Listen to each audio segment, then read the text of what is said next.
Sayon Haina Mingthonba Manga Anisuba Tangkak Keirungba Haina Mingthonduna Ngasi Grey Imphal restaurant da SAFONGKHRE Thauramasida KK Wahengbam social activist RK Lenin Department of Psychiatrist RIMS Konsam Poraicha co-founder of Grey Imphal na athoiba mingtunglen oina saruk yaduna Thauramasi pangthokhi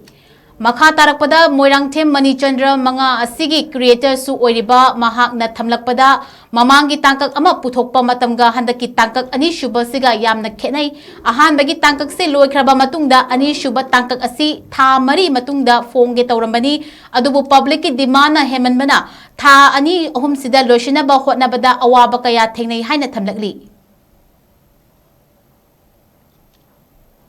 Wanungai ni idune. Tahu episode 1 da aina tahu ramadu ke episode 2 sega di expectation yang thine kena gre. Habis kain haba kanda bagi marketing dana tabagi da. Hadi bagi episode 1 se phone matung da episode 2 se tha mari mu gap la ga phone kena tahu ramane. Tahu bagi public demand on demand hitare. Public demand dagi bagi 2 months ki mang phone tahu ramane. Tahu tang kuyong na bakar lai dagi 3 months ta phone tahu 3 months itu schedule sudah tight orang hitare. Na budget ki chukra tight ba ada schedule chukra tight orang mara mukanda khara channel ki tahu bagi khara wa bas lagi adagi plus hantak se akhoi te 24 nang na ba na akhoi team ngai punjal laga akhoi press tagi to khraga akhoi yum do ina binding ki thabak si yum taw khalak pa haitare hantak se aduna episode 1 ga 2 ga sida yeng mo tam 2 nadi wa biam hele haitare tamu du bayam da pambi gina ni de khalle abidi tamu ko taw driba mong da haitare manipur gi style oina akhoi superhero manga oina puthorok panina bayam du angang sing su yamna pamna episode 1 se aduna episode 2 da su mayam so ina magi pam ni episode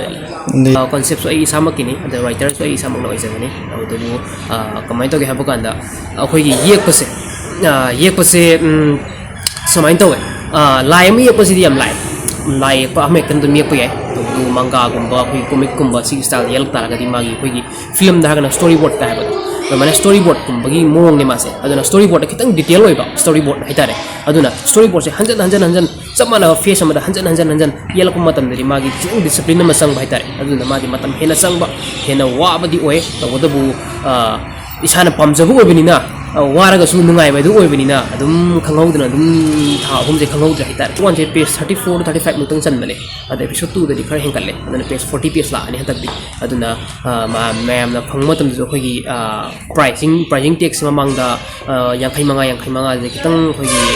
kaitare fraction lai bana mar kanda episode se loi ba ba khoi chap chaba tek oina 70 rupees per lepsare aduna 70 rupees ta gi ju 100 roi 70 rupees ta gi hengkala roi aduna 70 rupees loinak adum loi dribo haitare 70 rupees adum phangagani Imphal area gi oina akoi kasampata leiba upyu kasampata phangani adigi kwa kaithel da leiba akoi haina khongnembi da leiba sana mart haiba phom se su phangani aduga pauna bazaar da leiba educare bookstore su phangani adigi mayam na hena khangna su sitra bookstore su phangani aduduga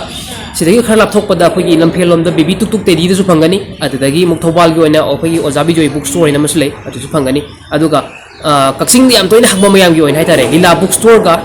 akoi gis collection ga su kaksing su phangani aduga ningthau khong gi oina akoi gi hanuba dukan su phangani aduna sumaina mafam sing sida haitare ngasi dagi adum collection to bi yarani haitare aduga akoi gi episode 2 sida mayam gi oina haitare angang sing gi oina madi reader sing gi oina akoi ni yam tin interesting oba twist am ka hape habidi kaino haba kanda akoi gi manga je si pa ba khudin gi oina manga amalai matam da akoi gi lottery ticket ama hape free da aduga lottery ticket sina akoi free oina phangaga akoi gi siji lucky winner oina lucky reader oina makhan gani aduna episode 3 phone matam da lucky reader jakoi khanja gani aduga episode 3 gi phone matam sida magi price ina lupa lising ani ga akoi sayoni posa asoba muga akoi magi tip oina pijagani aduna mayang interest oina haitare mayang gi nungai na ba amadi manga reader sing gi hena akoi gi interest ina bai de mak koina hapsa bani aduna mayam na paraga check out to biu